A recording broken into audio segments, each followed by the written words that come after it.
tapat, matatag at maaasahan balitang tama at totoo lamang dito sa Pilipinas Network. Magandang araw sa ating mga kababayan sa Pilipinas at sa buong mundo. Huwag kalimutang pusuan ang video, sumubaybay at pindutin ang batingaw upang lagi kayong updated sa balita. Simulan na natin. Isang makasaysayan at dambuhalang pag-atake gamit ang mga drone ang inilunsad ng Ukraine laban sa Russia. Kinumpirma ng Ministry of Defense ng Russia na hinarangan ng kanilang air defense ang may 600 at 60 drone ng Ukraine sa isang magdamagang operasyon. Ito na ang itinuturing na isa sa pinakamalaking drone attack na yumanig sa teritoryo ng Russia at sa sinakop nitong Crimea simula nang mag-umpisa ang digmaan. Ayon sa mga opisyal na ulat, naging target ng malawakang opensibang ito ang 12 rehiyon sa loob mismo ng Russia. Kasama rin sa mga binasag ng drone ang Crimean Peninsula na iligal na inangkin ng Moscow, pati na rin ang mga estratehikong anyong tubig tulad ng Black Sea at Azov Sea. Ang lawak ng pinsala at sakop ng operasyong ito ay nagpapakita ng lumalakas na kakayahan ng militar ng Ukraine na maglunsad ng malayo ang pag-atake. Sinasabing nalampasan ng opensibang ito ang mga nakalipas na pag-atake sa nagdaang 4 na taon ng buong pantasang pagsalakay ng Russia. Kung matatandaan, ang huling pinakamalaking na italang drone attack ng Ukraine ay naganap noong ika-17 ng Mayo ng nakaraang taon kung saan 556 na drone ang ginamit.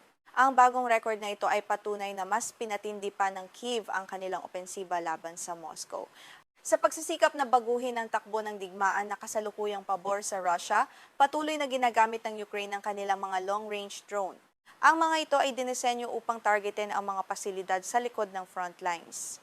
Kabilang sa mga pangunahing target ang mga planta ng langis at mga pasilidad ng enerhiya na matatagpuan sa kaibuturan mismo ng Russia na naglalayong lumpuhin ang ekonomiya at supply ng militar ng bansa.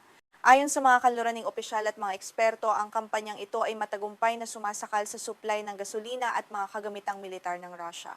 Dahil dito, dahan-dahang naantala ang mga pagsulong ng puwersa ni Pangulong Vladimir Putin sa larangan ng digmaan. Ang ganitong estratehiya ay naglalayong maglagay ng matinding pressure sa pamahalaan ng Moscow habang pilit nilang pinoprotektahan ang kanilang mga kritikal na infrastruktura. Sa kabila ng tindi ng pag-atake, kapansin-pansing napakakaunti ng impormasyong inilalabas ng Russia tungkol sa mga natamong pinsala. Karaniwan nang hindi idinedetalye ng Ministry of Defense ng Russia kung ano ang mga eksaktong target ng Ukraine at kung gaano kalubha ang naging epekto nito. Ang kawalan ng transparency na ito ay bahagi ng kanilang propaganda upang mapanatili ang moral ng kanilang mga sundalo at mamamayan. Ang dambuhalang pag-ataking ito ay naganap ilang oras matapos ihayag ni Ukrainian President Volodymyr Zelensky ang pagsisimula ng isang bagong estratehiya. Sa kanyang pahayag sa platform na X, sinabi niya na nag-utos siya ng isang tinatawag na 40-day influence operation.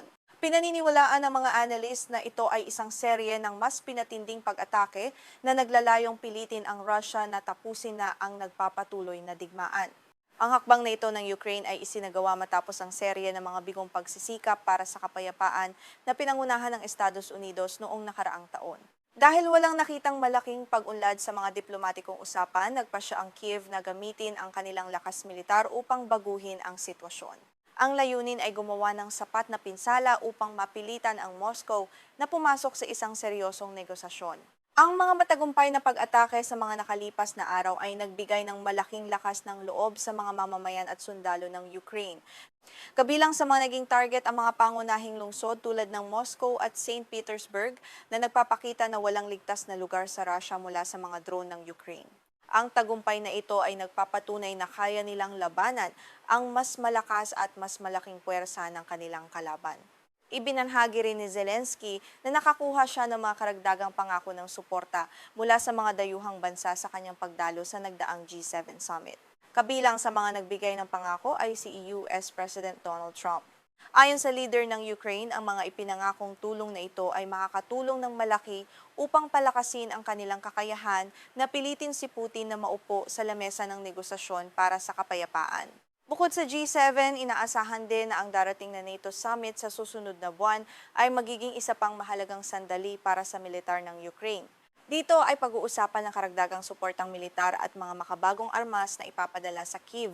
Ang patuloy na suporta ng mga bansang kanluranin ay kritikal upang mapanatili ang momentum ng Ukraine sa kanilang pagtatanggol at pagbawi sa mga nasakop na teritoryo ng bansa. Samantala nagsisimula ng lumabas ang mga ulat ng pinsala mula sa iba't ibang rehiyon ng Russia. Sa rehiyon ng Tula na matatagpuan sa timog ng Moscow, isang pribadong bahay ang nasira dahil sa pag-atake at isang babae ang naiulat na nasugatan. Ayon kay Tula Governor Dmitry Milyaev, naapektuhan din ng pagsabog ang mga linya ng kuryente at isang hindi tinukoy na pasilidad ng industriya sa lungsod ng Novomoskovsk.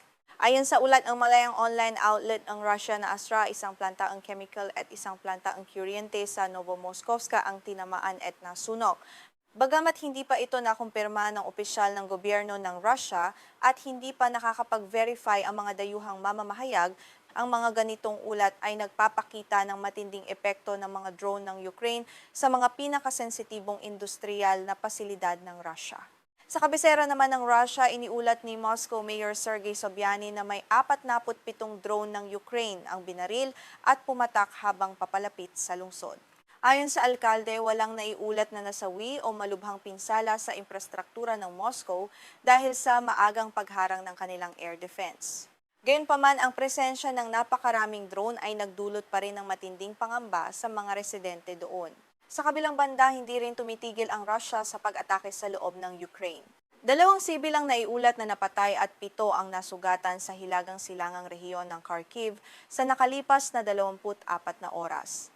Ayon kay Olesiny Hubov, ang pinuno ng rehiyon, ang mga pag-ataking ito ay nagpapakita ng walang humpay na karahasan ng puwersang Ruso laban sa mga inosenteng mamamayan at mga komunidad sa Ukraine. Ginamit ng mga puwersang Ruso ang mga guided aerial bombs at iba't ibang uri ng drone upang salakayin ang lungsod ng Kharkiv at 16 na iba pang pamayanan sa buong rehiyon.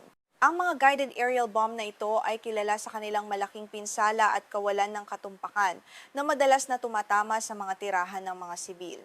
Ang patuloy na paggamit ng mga sandatang ito ay nagpapalubha sa krisis sa bansa.